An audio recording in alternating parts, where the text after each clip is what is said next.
and welcome to the debate. I'm your host Rafae Iqbal, and in today's show we'll be deliberating on the State Bank of Pakistan's decision regarding keeping the policy rate unchanged at 22% for the sixth consecutive session. Of course, as we know that IMF negotiations are underway for the second review of the standby arrangement, and we know that as soon as Prime Minister Shehbaz Sharif was sworn in and the appointment of the Finance Minister Mohammad Aurangzeb, they hinted at talks with the IMF, and now those talks are underway. And of course, they regard to the second review of the standby arrangement, and that we know that today is the last day for talks with the IMF. And of course, after these talks have concluded, we'll be seeing a staff level agreement reached between both the parties.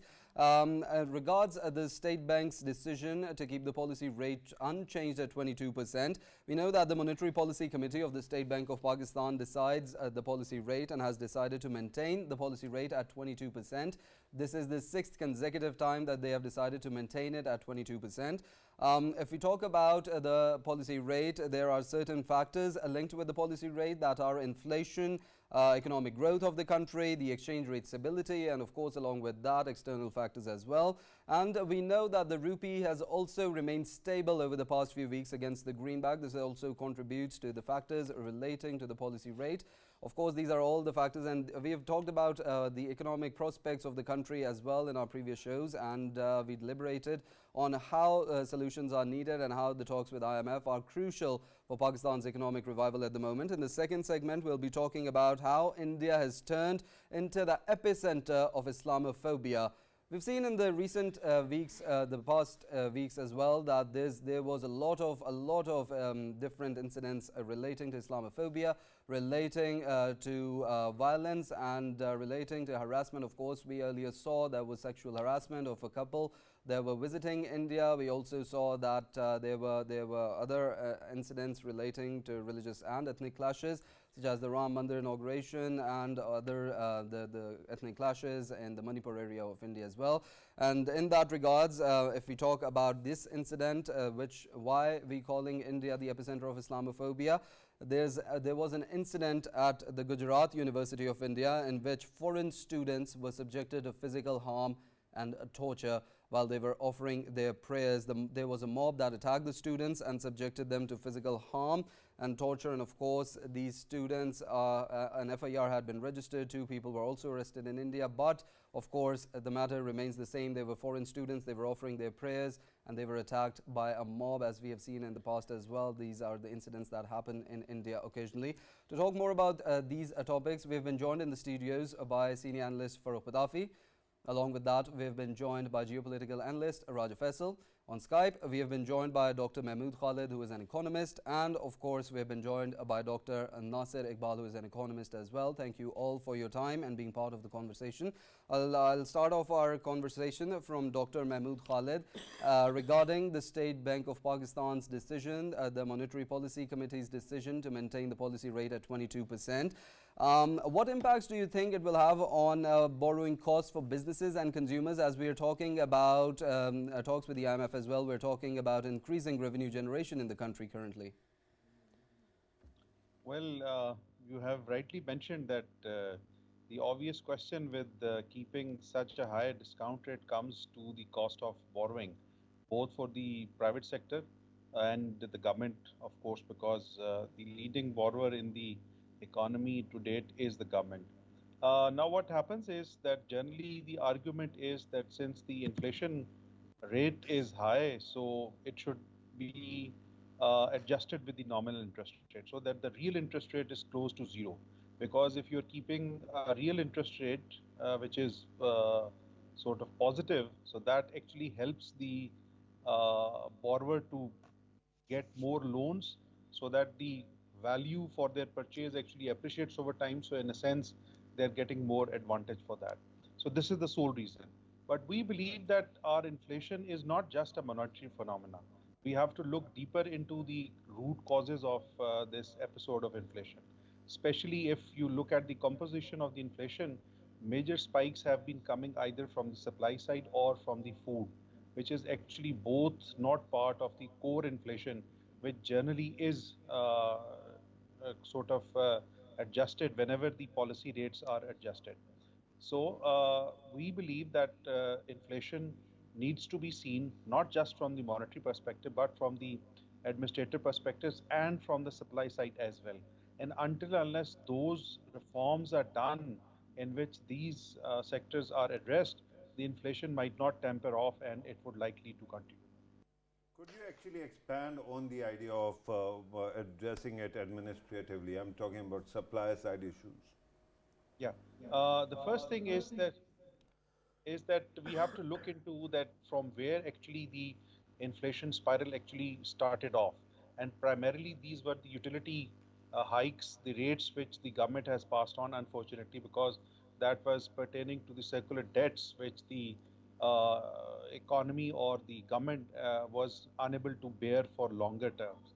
So from there it actually started off when the cost of doing business for individual proprietors as well as for the larger businesses actually couldn't keep up, and they had to adjust their prices. So whenever there is an inflation spike in one part of the economy, it actually circles around because every next agent tries to adjust for the cost which is coming from the input side. So until unless we look into our supply side from the energy tariffs perspective, the inflation spikes are not going to come down. And unfortunately, since we are seeing that under the preconditionalities of the IMF, we have to pass on all the circular debt related flows to the consumers. So from that perspective, till for the next at least 2 or 3 months, the inflation is going to at least remain at the same higher level because there is going to be more pass through in terms of the energy tariffs towards the businesses as individuals. The government is trying to protect the most vulnerable, but still that's not enough to keep the inflation down.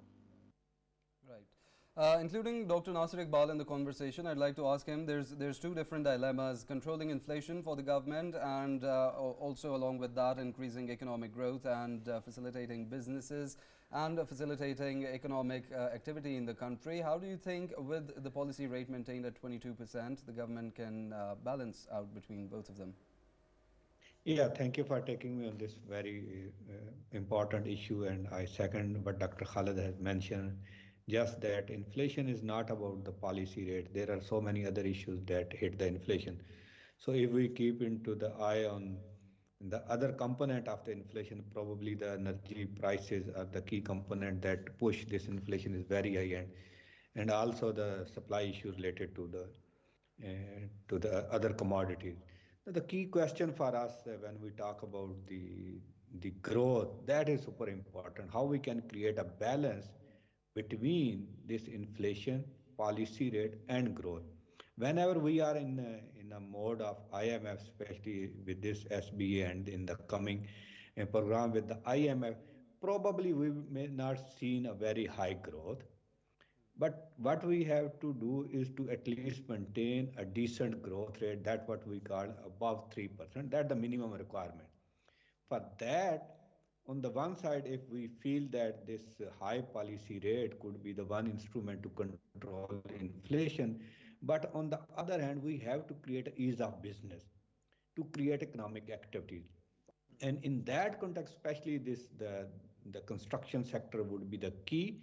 When we have a very high energy prices, it would be very difficult for the other sector to grow with a very high rate, but this construction side would have some leverage to contribute to the economic activities, and it also gives some sort of employment opportunities to low and low middle income group. And that what Dr. Khalid said, the other social protection initiative taken by the government is not enough, and they are not in terms of contributing toward the growth, though they are supporting in terms of the purchasing power of the poor and the lower middle class.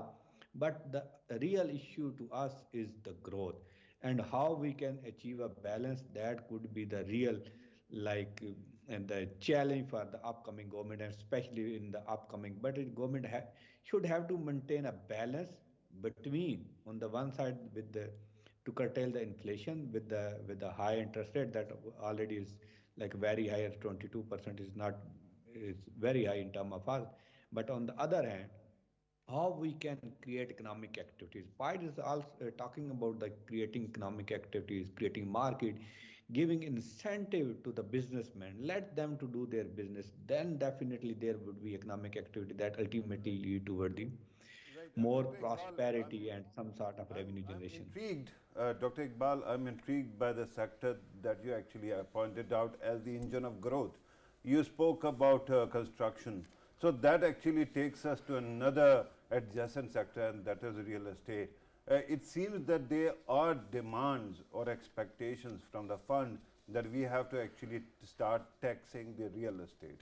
Do you think that even in that scenario, it will be possible to actually ensure growth in construction?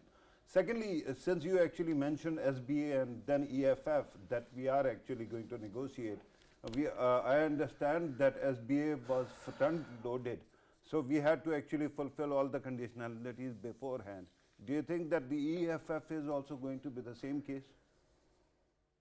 Yeah, first I'll give you this answer of this EFB. If you look into the past two program with IM, one that was signed in 2014 and then 2018-9, both have the same conditionality and both have the same, because the IMF have a very broad and very calibrated type of conditionality, and they always come up with the balance of payment crisis and how to deal with the balance of payment crisis. They mainly focus on the taxation side and also to some extent privatize the economy.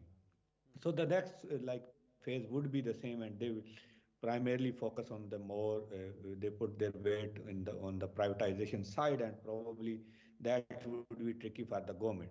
Now coming back to the first question, that if they are talking about the taxation on the real estate, what I am talking about, the construction sector is not only a real estate. Real estate is some sort of a land transaction. That is one component of the construction industry. And if we allow even that taxation is already there, we have to just make sure how we can align with what actually IMF demanded and how we can get the maximum benefit, making sure that the real estate should be a part of our GDP contribution. We shouldn't exclude that by imposing tax in such way that it will create a hurdle for the other part of the construction economy. And Dr. Khalid maybe add into this when he has a time to speak, that how this taxation part of the real estate would actually help to streamline, to create economic activity within that sector. So we should be rational, and the PIDE is also working how we can rationalize our taxation system, how we can create a simplified version of tax, where actually that could be is considered tax as a instrument to promote growth, Exactly. not to create a hurdle in the way that we have to grow. So we have to make sure that our taxation system, and probably if we can have a better understanding of this entire taxation system, probably we can convince IMF and other investor and also the businessman, look, this is the way forward. Without tax we can't live. We have to meet our expenditure, but on the other side we have also need to rationalize our expenditure, and there is no discussion right now on the expenditure side. PIDE have a very strong view on this, that until unless we talk about the expenditure, we may not come with the solution that give us an optimal growth. True, true.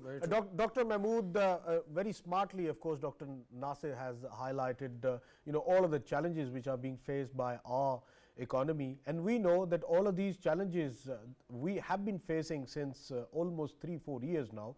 And if we talk about the IMF deal, of course, every decision which we are making now, of course, it is to gain momentum when it comes to our economy. The first and premier task which we are heading towards is to stabilize the economy. And we know that the decisions which are being made, be it SBP's decision to keep the policy rate at 22%, do you think that all of these decisions, they are being made just because that right now, of course, our economy is in the phase of stabilization. We are trying to stabilize ourselves, number one. And number two, when we talk about SIFC's contribution since last year, and of course SIFC is still working along, And I believe that in, of course, coming phases, the coming economic phase, fiscal year, can we expect that as Dr. Nasir was, highlighting that the, economy needs to be generated in the next fiscal year, are we expecting that SIFC would be pivotal when it comes to, of course, generating more economic, sort of activity in the country, so that next year when we face these kind of, decisions, SBP would be coming up with a different policy rate? And Dr. Khalid, given that we are talking about investment in the country, I wanted to know how can the government of Pakistan, convince anybody to invest when the interest rate is so high, and that instead of parking their hot money, they should actually invest in the market. So, and how do you ensure that they are going to make more profit than the interest rate itself? Well, very relevant questions, but very difficult to answer as well. I'll start one by one. The first question related to stabilization. Of course, when, especially the state of economy of Pakistan is a kind of an ICU situation, and in that, the first thing which is always done is to stabilize whatever macroeconomic indicators are plummeting. For example, the exchange rate, that needs to be managed in a sense that it does not give us very much spikes. Second, related to the deficits on the current account side, which is basically the gap between our exports and imports primarily. And the last one is the fiscal side. So if these three are managed, then we say that we are sort of out of danger imminent which was present, and then we move forward. So we need to stabilize. This is the first thing. And in that context, the policies which has been adopted are the right ones, which are basically that we are going to have fiscal contraction, where the governments are not going to spend over and above. They're going to squeeze down in terms of their expenditures. The monetary policy would always be tight, because they have to not only ensure that the inflation doesn't come into play. The second thing is that the borrowing or the overall economic activity needs to slow down, because at times what happens is that if we have a rundown in terms of the economic transactions, that can also spiral into inflation. Now, coming to the second question in terms of facilitation, which comes from the SIFC, well, we believe that the SIFC is going to be kind of a conductor, but there needs to be energy at the back and some response at the end. So we need to have a complete code book which the government needs to follow.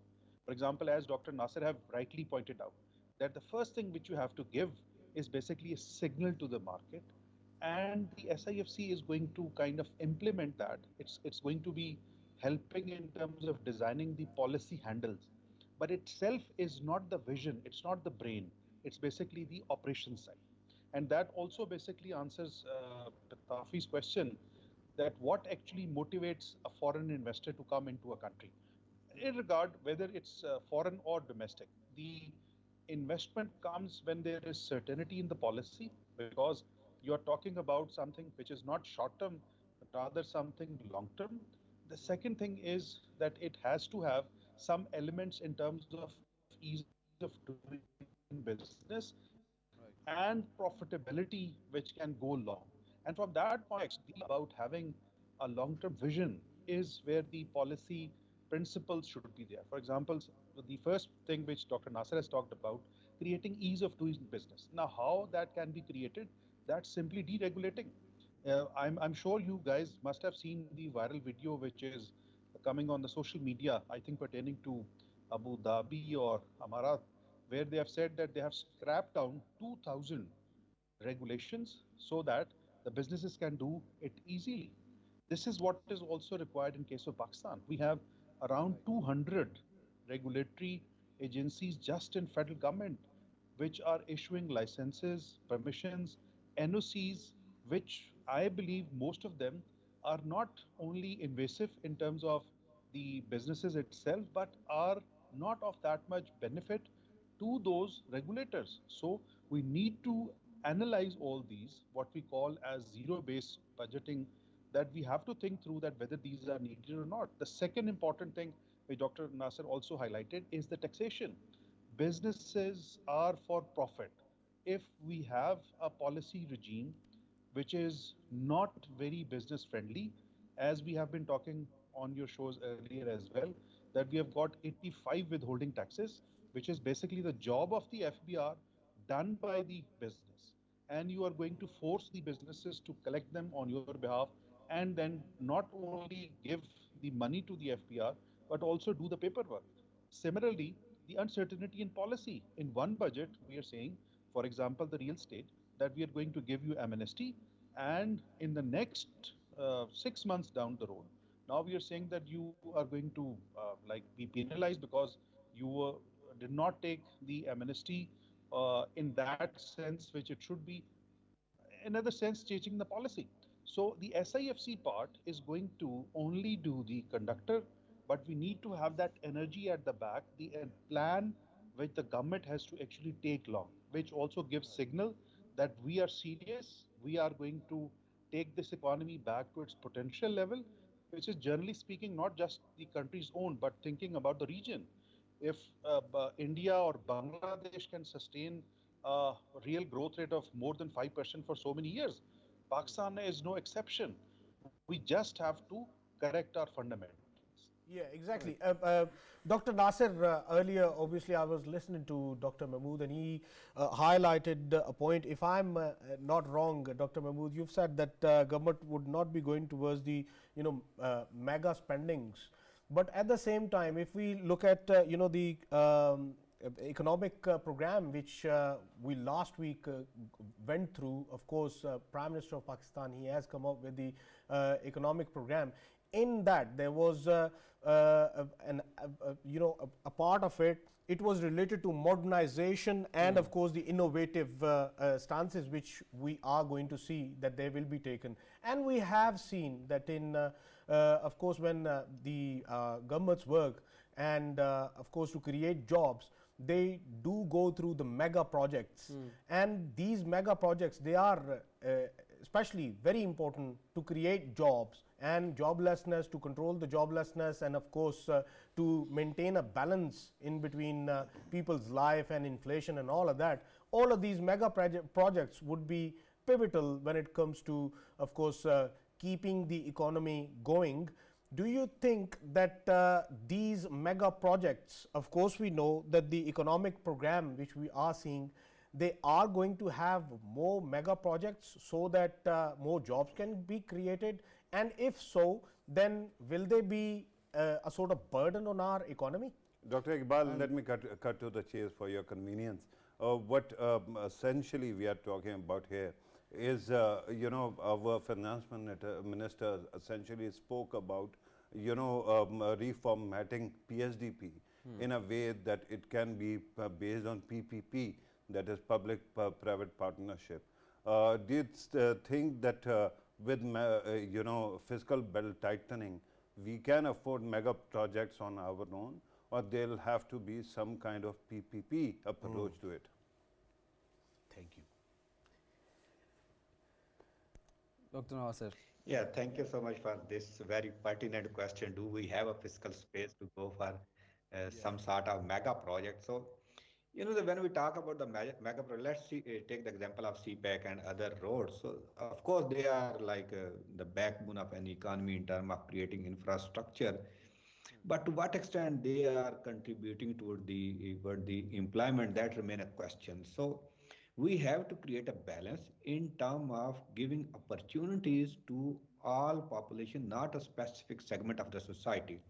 So unless we create such a business environment where each and every player of the economy should have an incentive to work and make investment.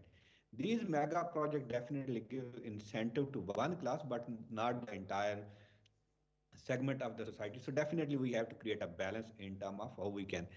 To me, how we can go about this, the idea of this, the public-private partnership again is a question mark when we listen Dr. Khalid that these type of facilitation only give a signal. But what about the energy from where the investment would come? Who is interested to have a PPP type arrangement with the government? That remain a big question.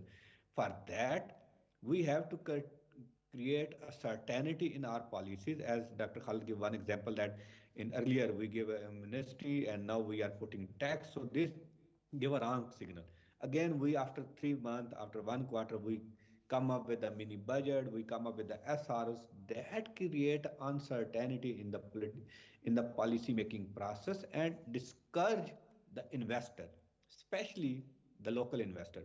So SIFC might bring some like injection, but it not be a complete solution to the economy. For the economy, PIDE proposes that we should call this next 3 year as a reform year. So we can create those fundamentals that are essential to revive the economy, to regain growth potential, and to create a well-being of the society.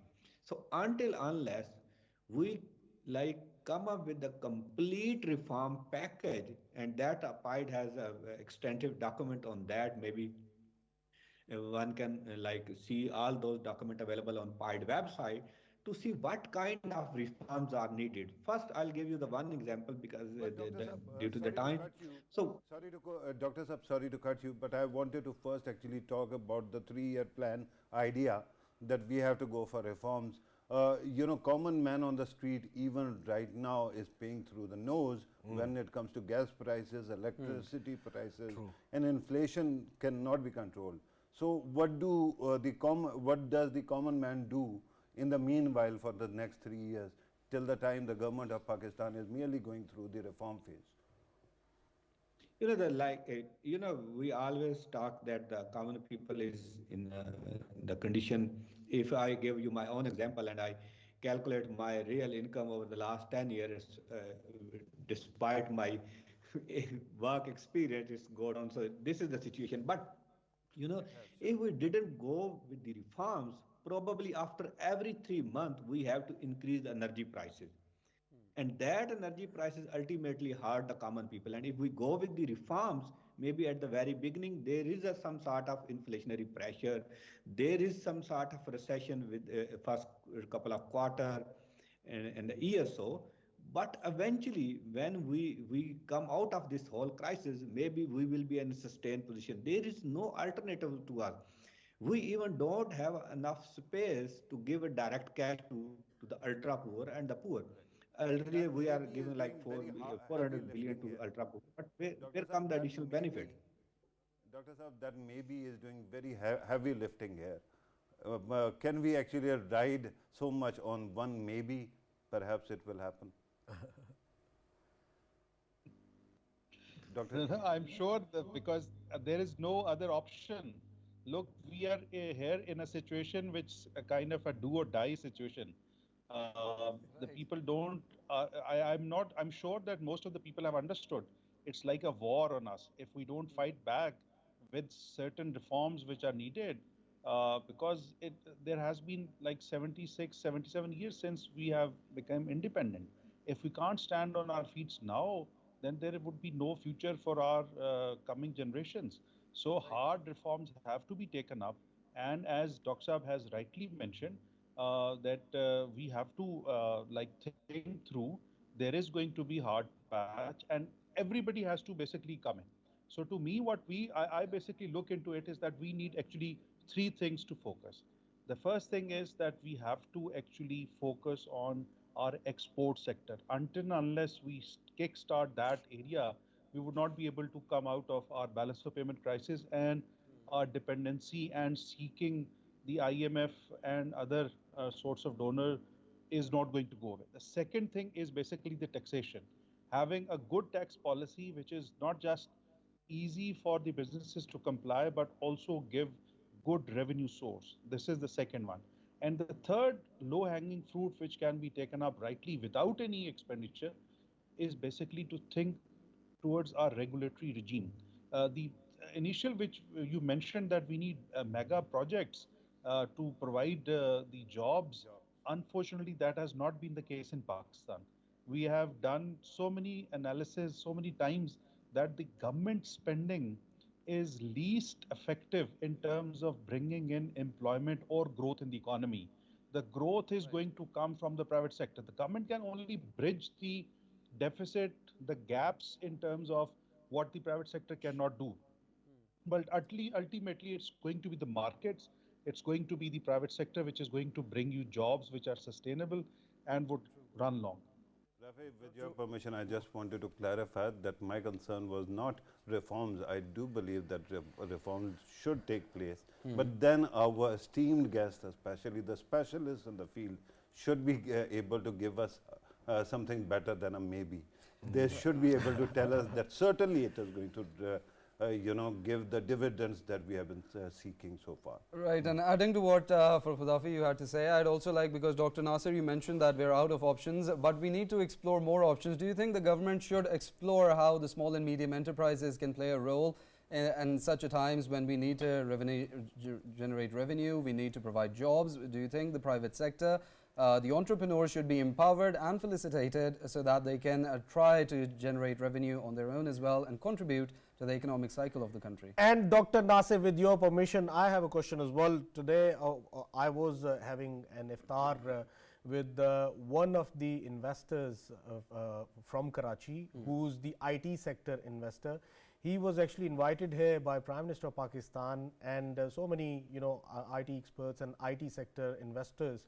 They were invited for a meetup with the Prime Minister today, and he was telling me that, of course, we are asked to actually give a roadmap so that how we can enhance the IT exports. Earlier, of course, Dr. Mahmood has rightly pointed out that we have to enhance our exports. But when I talked to him that what was the solution that you were coming up with, then he goes like, the IT sector is such a sector where of course we require time, number one, to of course the lay the foundations for increasing our exports, and number two, the most important thing he highlighted was that there is too much of taxation when it comes to IT exports, and that needs to be reduced so that there are more benefits in it, and people are more attracted towards investing in this field.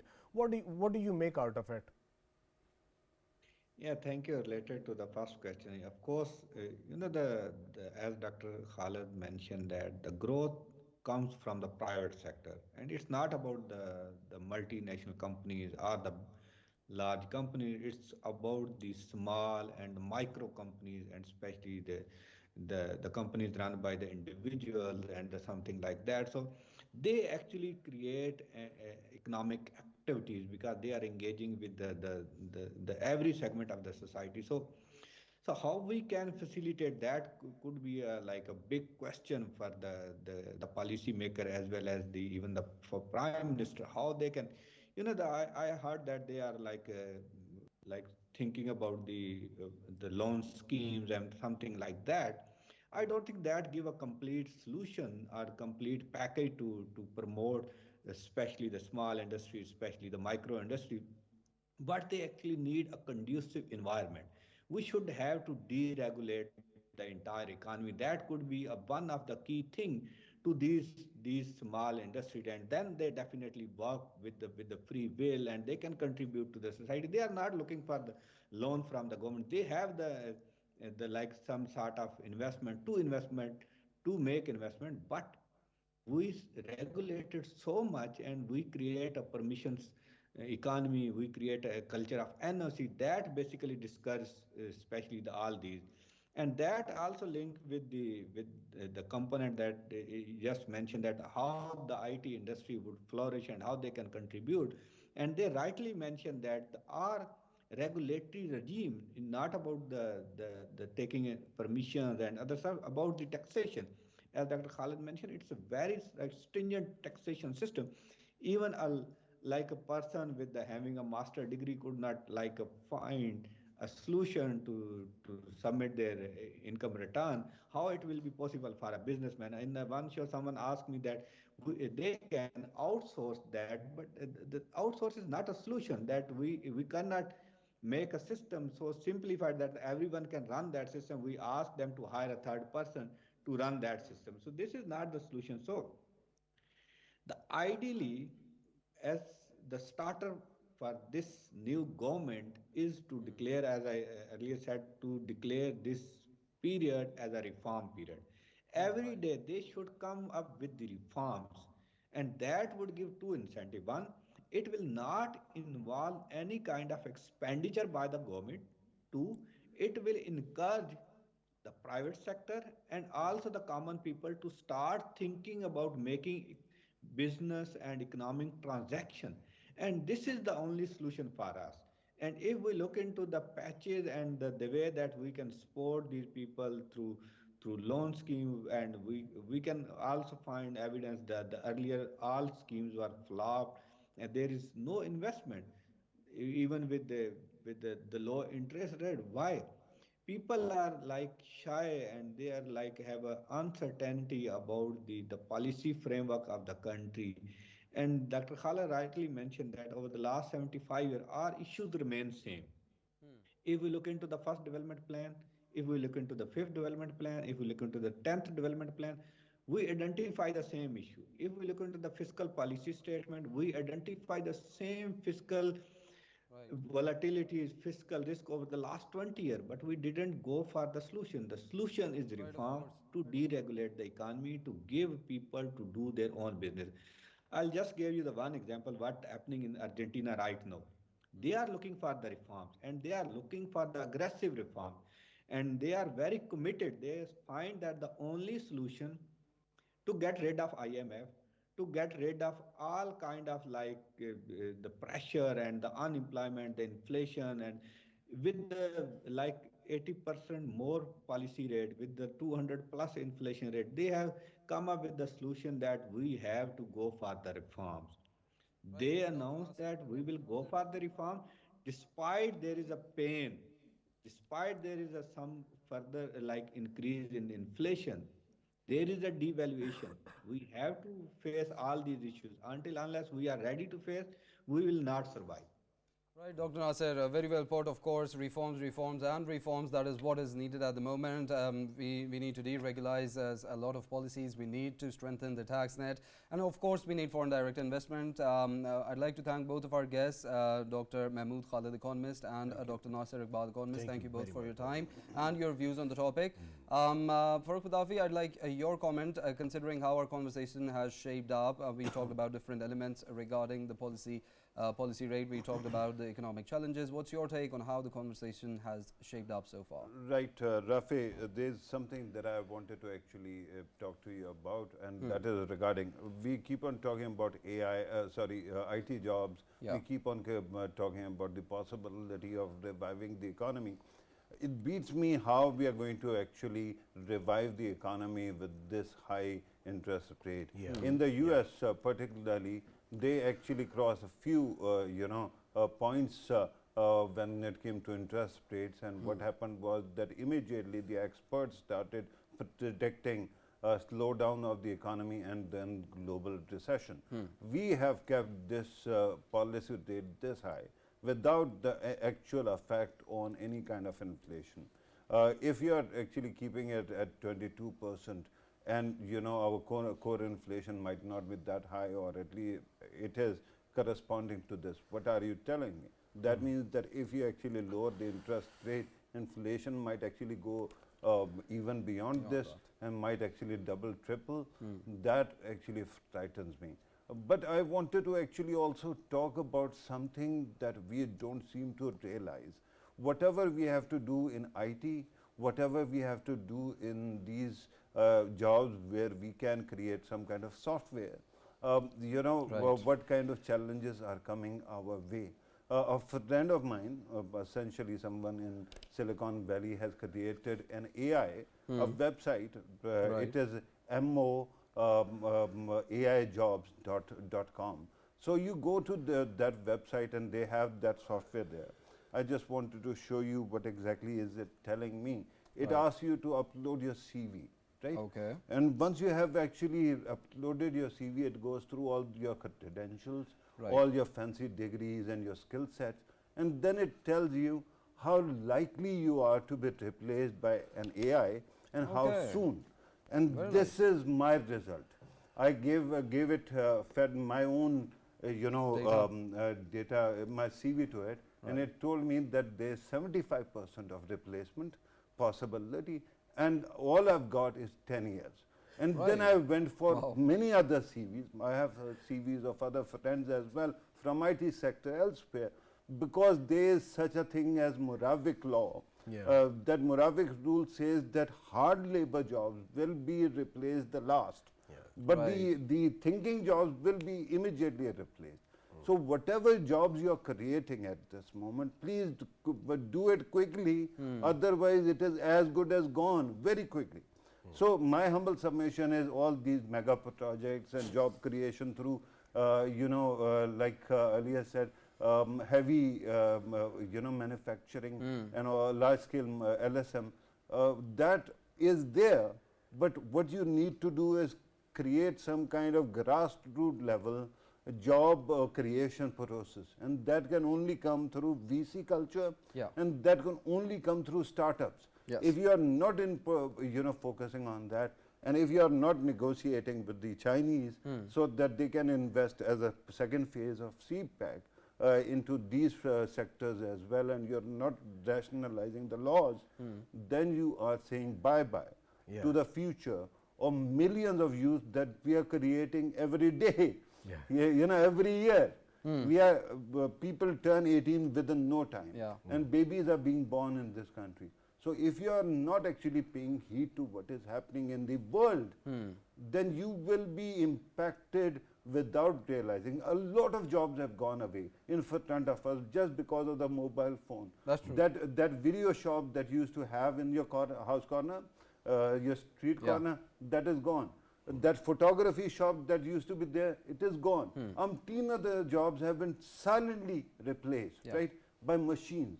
So do you want my youth to go through the same kind of torture in the coming days? Otherwise, we'll have to all pull our weight and start working right now. Just one liner, Rafae, you should be more worried about it, because in Japan and countries like these, they've already started AI-based hosts as well of the shows. Well, that was I was thinking, as much as AI is making fans, it's also going to be losing a lot of them with the facts that Farrukh Pitafi has just put in front of us, and very articulate, of course. These are the out-of-the-box solutions that we need, and these are the different aspects that we need to be discussing regarding the policy that we're going to frame up, and regarding how we're going to facilitate the youth, because we know Pakistan has a huge youth bulge. Moving on to the second topic, I'll move towards Raja Faisal and ask him that India is, obviously we'll be discussing how India is turned into the epicenter of Islamophobia.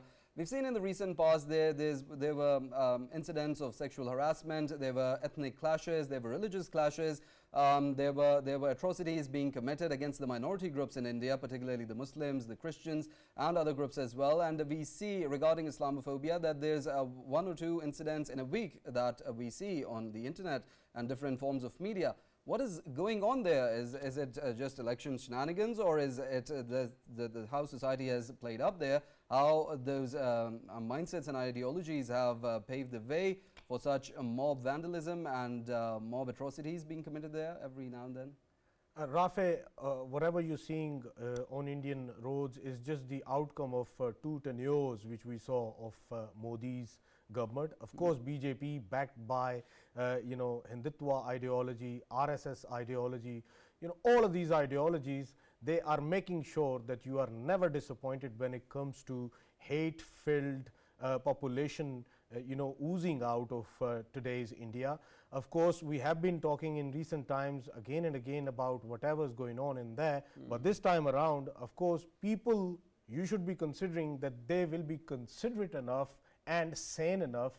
They are the students of the universities. Of course, the very well-educated people, they are the ones who are creating. But these were international students. And is it like that India is hell-bent on proving to the world? No. What I'm trying to say is, of course, the students, the other students, their fellow students, they are studying in the same university, and who they are chanting against and who they are showing their or portraying their hooliganism against is the international Muslim students. I'm talking about the students from Afghanistan, students from Africa, African Muslim countries, and then Central Asian republics as well. Why, by the way, sorry to cut you, but why do they go to India when they know that it has become such a cathedral of hate?